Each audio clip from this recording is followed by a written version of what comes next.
Hawk! Say goodbye to Varric for me.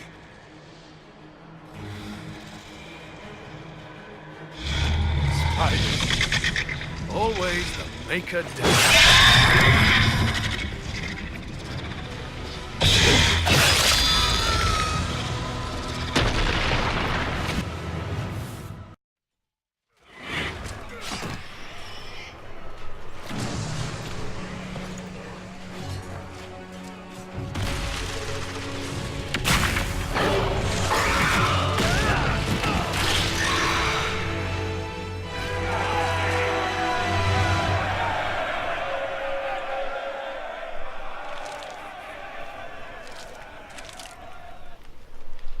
With the nightmare banished, Corypheus lost both his warden mages and his demon army. But in the stories your soldiers will tell, their Inquisitor broke the spell with the Maker's blessing. Once they understand what really happened, They will be terrified. Let them have the stories. Inquisitor, the Archdemon flew off as soon as you disappeared. The Venatori Magister is unconscious but alive. Cullen thought you might wish to deal with him yourself. As for the Wardens, those who weren't corrupted helped us fight the demons. We stand ready to help make up for Clorel's tragic mistake. Where's Hawk? Where's Hawk?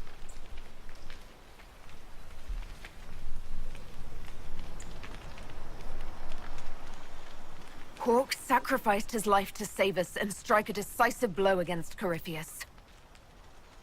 Well,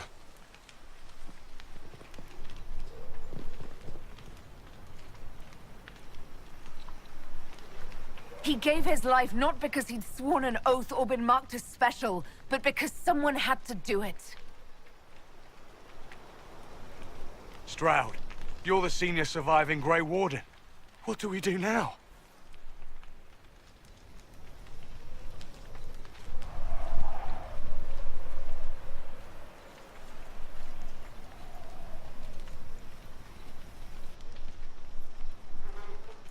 You stay and do whatever you can to help. Stroud believes that the Wardens are worth saving, and I trust him. You're still vulnerable to Corypheus, and possibly his Venatori. But there are plenty of demons that need killing. While they do that, I'll report to the Wardens at Weishaupt. We won't be caught off guard by Corypheus again. Thank you, your worship. We will not fail you.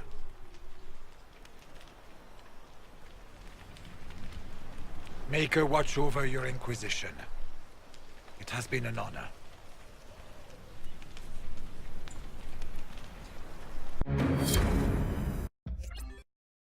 Stroud sent me one final report. He's on his way to Weishaupt. As for the Grey Wardens, they are fighting demons and Red Templars while staying clear of Venatori. You dealt Corypheus a significant blow, Inquisitor.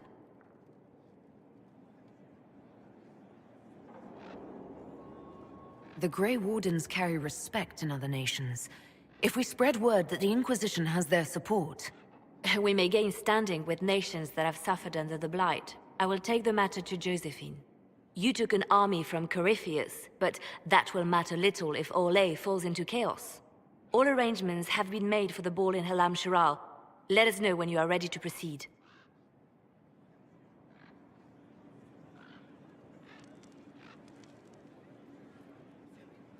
Remind me what we know about the plot against Selene. The Venatori are planning some kind of attack on the Imperial Court. Corypheus may even be fueling the conflict between the Empress and her cousin, Grand Duke Gaspard. If we warn Selene, she may prove a most valuable ally against Corypheus. Where can I find the Empress? She's holding a grand masquerade ball at her winter palace in Halam Shiral. Your invitation has been arranged. That is where the Venatori will strike. Speak with us when you are ready. What was she like? Divine Justinia, or her soul, or the spirit that took her form. I read your report. I know it isn't clear, but... She seemed calm, serene even. and she guided us the whole way through. That does sound like her. She did ask me to tell you something, though. She said, "I'm sorry, I failed you too." Oh. I should finish this before it slips my mind. Perhaps later we might discuss the matter further. Thank you.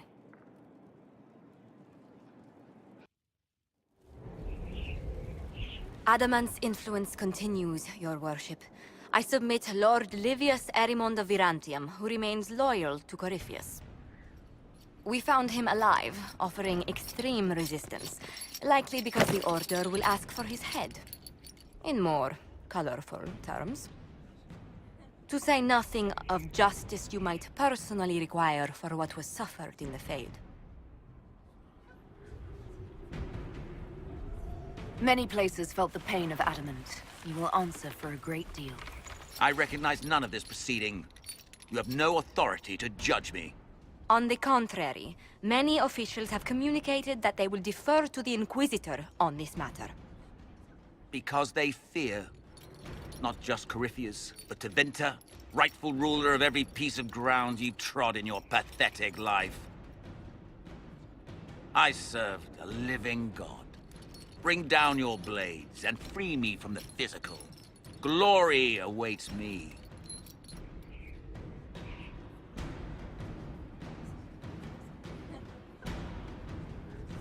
Lord Erimond, any protection you thought you had has apparently been withdrawn.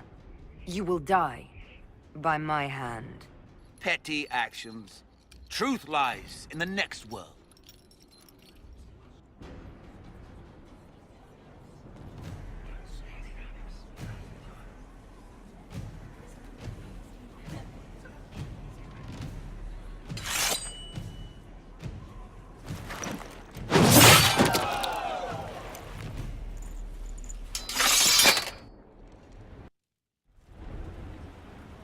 Another of the lingering pains of Adamant, your worship. Sir Ruth is a senior warden of the Order. She was one of the many who slit the throat of another to bind a demon. She does not contest this. In fact, she surrendered to us. She requests no mercy. She wants the public justice of the headman's axe.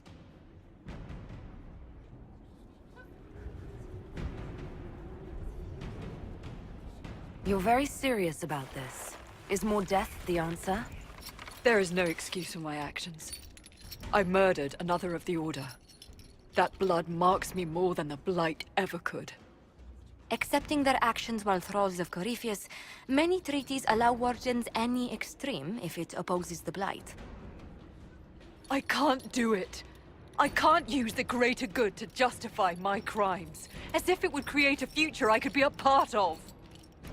It is wrong that this broke me. I've done worse with full sanction. I can do nothing except be an example of the cost.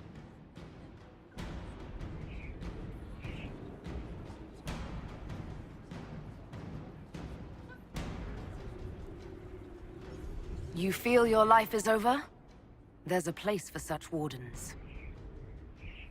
Sir Ruth, you'll go to the deep roads. Your death may be as quick as you choose. This sends no message. This is just an end.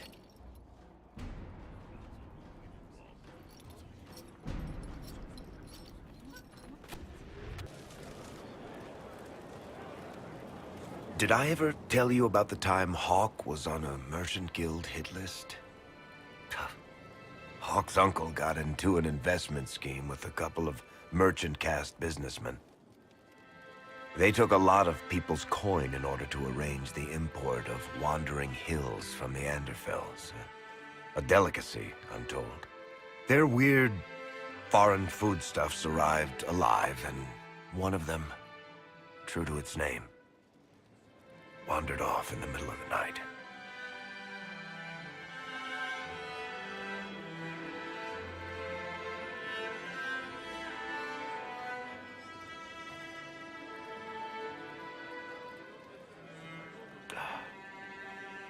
Shit.